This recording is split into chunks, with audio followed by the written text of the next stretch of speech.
1400 वर्ष पहले संप्रदाय नहीं था जिसके 54 देश है दुनिया में। मुस्लिम समाज को 1400 वर्ष हुए, उनके 1400 साल से पहले कोई मुस्लिम समाज का व्यक्ति नहीं था, उसके 54 देश है।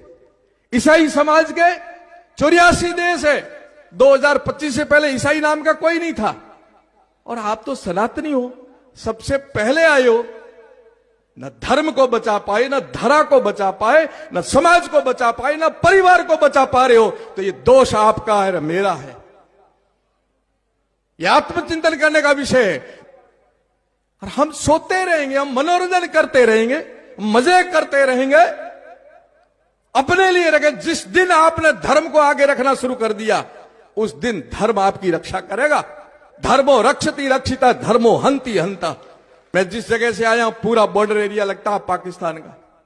जगह जगह मदरसे खड़े हुए हैं, मस्जिदें बन रही हैं, और दुख और पीड़ा होता है कि वहां से उनके धार्मिक लोग पैदा कर रहे हैं, एक दिन भी नहीं रुकते। उनका अरबपति का लड़का है, चाहे गरीब का लड़का है, नमाज पढ़ने जाएगा ही जाएगा। और हमारा कोई छोटा मोटा भी थोड़ा पैसा कमा लिया ना, इंग्लिश मीडियम का बोर्ड देख करके वहां बच्चे को डालेंगे। एक को भी गायत्री मंत्र याद नहीं है, ये दुख और पीड़ा के साथ कह रहा हूं। आपको मैं अभी हाथ खड़े करा दूं, आपको भी गायत्री मंत्र याद है, उनको कलमे आयत कुरान सब याद है। तो ये दोष हमारा है कि उनका है? मदरसे खड़े हो रहे हैं तो दोष उनका है कि हमारा? हम गुरुकुले क्यों नहीं खड़ी करते? हमने गुरु परंपरा क्यों खत्म कर दी? ये मठों में, आश्रमों के अंदर गुरुकुले होनी चाहिए, वो क्यों बंद कर दी? हमने नव सृजन बंद कर दिया और घरों में से संस्कार निकाल दिए।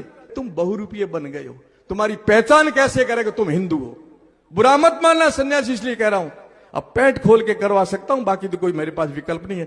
न तिलक है तुम्हारे, न मूछ है तुम्हारे, न पगड़ी है तुम्हारे, न धोती है तुम्हारे, न जले हुए तुम्हारे, न तिलक है तुम्हारे। अब क्या पहचान करोगे तुम हिंदू हो? हम उनकी हत्या तो नहीं करना चाहते हैं, वो हमारी हत्या करना चाहते हैं, क्योंकि उनके धार्मिक पुस्तकों में और उनके धार्मिक गुरु यही कहते हैं काफिर रहना नहीं चाहिए। हम तो कहते हैं सर्वे भवन्तु सुखिनः, हम तो सर्वे भवन्तु सुखिनः पाठ पढ़ाएंगे। ये जो जनसंख्या बढ़ करके जिनका है ना गजवाई हिंद करने का सपना, उस दुस्वप्न को भी रोकना है तो हमें रोकना है कि ये भारत पर हम बैठे हैं, हमारे कालखंड के अंदर तुम्हारे कोई सपने साकार नहीं होने देंगे। और हो गए तो दोष मेरे ऊपर, दोष आपके ऊपर भी आएगा। हमने केवल मौज की है, धर्म और राष्ट्र के लिए नहीं जगे। हम पैसों के लिए, परिवार के लिए जगे, पर राष्ट्र के लिए नहीं जगे। राष्ट्र के लिए जगोगे, धर्म के लिए जगोगे, तब कोई नहीं रोक सकता। वो धर्म को आगे रखते, हम स्वार्थ को आगे रखते। ये छोड़ना पड़ेगा, ये छोड़ना पड़ेगा हमारे को।